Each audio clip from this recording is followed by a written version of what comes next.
Chairman Gadap town Tariq عزیز بلوچ نے کہا ہے کہ ہم گڈاپ ٹاؤن کو ماڈل ٹاؤن کی اشارہ پر تو گامزن کر چکے ہیں اور کلین کے ساتھ ساتھ ہماری شجرکاری مہم باقاعدہ جاری ہے اور ہم روزانہ کسی نہ کسی مقام پر اس کا یعنی یونین کونسل کی سطح پر اس کا افتتاح بھی کرتے ہیں، تاکہ افتتاح کرنے کا مقصد خود نمائی نہیں بلکہ لوگوں میں آگاہی فراہم کرنا ہے، تاکہ وہ بھی آئیں اور ایک پودا اور گرین گڈاپ ٹاؤن کے نام سے ہماری اس مہم میں شامل ہوں۔ اور پھر گڈاپ ٹاؤن کی مختلف یونین کونسل میں شجرکاری مہم کا سلسلہ جاری ہے، وہیں تقریباً ایک ماہ سے ہزاروں پودے لگائے جا چکے ہیں۔ اور اب یونین کمیٹی درسنت چنوں میں بھی چیئرمین طارق عزیز بلوچ، میونسپل کمشنر احمد یار، کونسل ممبر مرتضی یار محمد بلوچ کے ہمراہ شجرکاری مہم کے حوالے سے یہاں پودا لگایا۔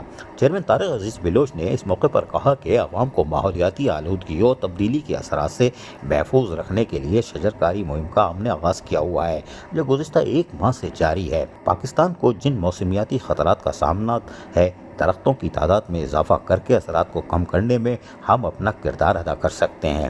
ایک شہری ایک پودا شجرکاری مہم میں گڈاپ ٹاؤن کی عوام کو بڑھ چڑھ کر حصہ لینا چاہیے۔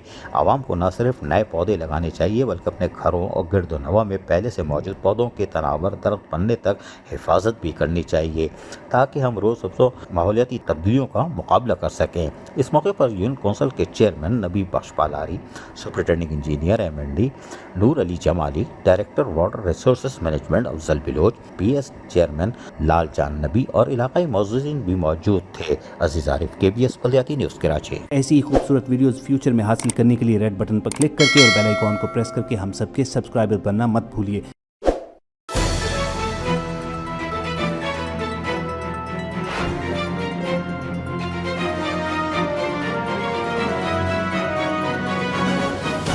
KBS بلدیاتی نیوز۔